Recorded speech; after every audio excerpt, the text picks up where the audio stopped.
తెలంగాణలో 4 సంక్షేమ పథకాలు అమల్లోకి వచ్చాయి. రైతు భరోసా, ఇందిరమ్మ ఆత్మీయ భరోసా, ఇందిరమ్మ ఇల్లు, రేషన్ కార్డులు పంపిణీ చేస్తోంది రాష్ట్ర ప్రభుత్వం. ఇప్పటి వరకు 4,41,000 మంది రైతుల ఖాతాల్లో రైతు భరోసా నిధులు జమ అయినట్లుగా మంత్రులు తెలిపారు. 593 కోట్లను రైతుల ఖాతాల్లో జమ చేశామన్నారు. తెలంగాణలో మొత్తం 12,786 గ్రామాలున్నాయి. ప్రస్తుతం 606 గ్రామాల్లో 4 పథకాలు అమలవుతున్నాయి. మిగతా 12,180 గ్రామాల్లో మార్చి 31 నాటికి పథకాలను అమలు చేస్తామని తెలిపింది ప్రభుత్వం. రాష్ట్రానికి అమలు చేస్తున్న సంక్షేమ పథకాలు రైతు భరోసా, రైతు ఆత్మీయ భరోసా, ఇందిరమ్మ ఇండ్లు, నూతన రేషన్ కార్డుల కార్యక్రమాలను, 4 అద్భుతమైన సంక్షేమ కార్యక్రమాలను కొడంగల్ శాసనసభ నియోజకవర్గం నుంచి ఈ రాష్ట్రానికి అంకితం చేస్తున్నాం. రాష్ట్రంలో ఉన్న ప్రతి ఒక్కరికి నా విజ్ఞప్తి, తెలంగాణ రాష్ట్ర ముఖ్యమంత్రిగా మార్చి 31 తారీఖు లోపల ఈ కార్యక్రమం నిరంతరం కొనసాగుతుంది. నూతన సంవత్సర శుభాకాంక్షలతో మెడికవర్ ఫెర్టిలిటీ మీకు అందిస్తోంది ఉచిత కన్సల్టేషన్ మరియు అల్ట్రాసౌండ్ స్కానింగ్. అలాగే సీమెన్ అనాలిసిస్ పైన 50% డిస్కౌంట్, సాధారణ రక్త పరీక్షల పైన 10% డిస్కౌంట్ తో పాటు IUI ఉచితం. ప్రతి లబ్ధిదారుడికి, అర్హుడైన ప్రతి వాడికి ఈ పథకం అమలు జరుగుతుంది. పథకాల అమలు విషయంలో కాంగ్రెస్ ప్రభుత్వం దాటవేత ధోరణితో వ్యవహరిస్తోందని విమర్శించారు BRS working president KTR.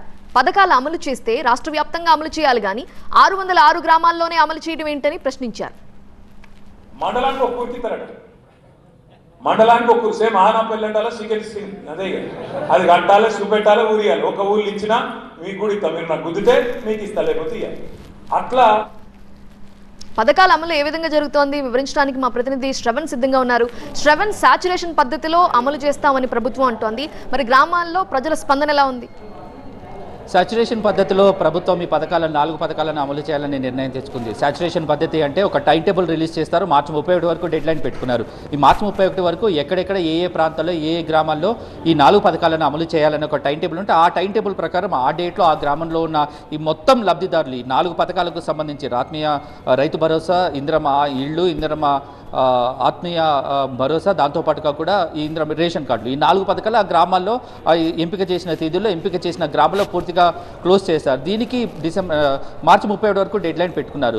So నిన్న 606 మండలానికి ఒక గ్రామం చొప్పున 606 గ్రామాల్లో 606 మండలాన్ని సెలెక్ట్ చేసి 606 గ్రామాల్లో ఈ 4 పథకాలకు సంబంధించిన ప్రారంభోత్సవ కార్యక్రమాలను నిర్వహించడం జరిగింది. ఎకరాకు 6,000 చొప్పున 606 గ్రామాల్లో 4,41,911 మంది రైతుల ఖాతాల్లోకి రైతు భరోసాకు సంబంధించిన డబ్బు 593 కోట్ల రూపాయలను జమ చేయడం జరిగింది. మొత్తంగా చూసుకుంటే ఇది 9,48,333 కోట్ల ఎకరాల భూమికి రైతు భరోసాను ఇవ్వడం జరిగింది. ఇక ఇందిరమ్మ ఆత్మీయ భరోసాకు సంబంధించి కూడా మొత్తం ఈ 606 మండలాల్లో 20,336 మందికి ఇందిరమ్మ ఆత్మీయ భరోసా పథకాన్ని అమలు చేయడం జరిగింది. ఇది డీబీటీ పద్ధతిలో నగదులను పూర్తి చేశారు. అయితే నిన్న ఆదివారం కావడంతో నగదు ప్రభుత్వ శాఖ నుంచి, ఆర్థిక శాఖ నుంచి బ్యాంకులకు వెళ్ళినప్పటికీ కూడా నిన్న ఆదివారం కావడంతో ఈరోజు ఉదయం నుంచి కూడా ఆ బ్యాంక్ ప్రాసెస్ స్టార్ట్ చేయి కొద్దిసేపటి క్రితం నుంచే రైతుల అకౌంట్లలోకి రైతు భరోసాకు సంబంధించిన డబ్బులు వస్తున్నట్టుగా జమ అవుతున్నట్టుగా తెలిసింది. అయితే కొన్ని చోట్ల వచ్చి కొన్ని చోట్ల రాకపోవడంతో కొంతమంది రైతులు ఆందోళనకు గురవుతున్నారు. ఎందుకు అందరికీ రావట్లేదు అనేది ఈ విషయాన్ని ప్రభుత్వం క్లారిటీ ఇచ్చే ప్రయత్నం చేసింది. మార్చి 31 వరకు ఖచ్చితంగా ప్రతి ఒక్క రైతుకి, ప్రతి ఒక్క లబ్ధిదారుడికి అన్ని 4 పథకాలను వర్తింపచేస్తాము. చివరి లబ్ధిదారుడి వరకు కూడా ఈ పథకాలు అందుతాయి. రాని వాళ్ళకి ఇట్లా రేషన్ కార్డుకి సంబంధించిన నిరంతర ప్రక్రియ, దీని తర్వాత కూడా ఈ రేషన్ కార్డు అనేది జారీ చేయడం జరుగుతుంది అంటున్నారు. ఓవరాల్గా ఈ రోజు నుంచి ప్రక్రియ స్టార్ట్ అయింది. మార్చి 31కి ముగుస్తుంది. ఈలోపు డేట్లను రిలీజ్ చేస్తారు వారం రోజుల్లో. ఆ డేట్ల ప్రకారం ఆయా గ్రామాల్లో లబ్ధిదారులకు ఈ లబ్ధి చేకూర్చే విధంగా ప్రభుత్వం ముందుకెళ్తోంది. రైట్ శ్రవణ్.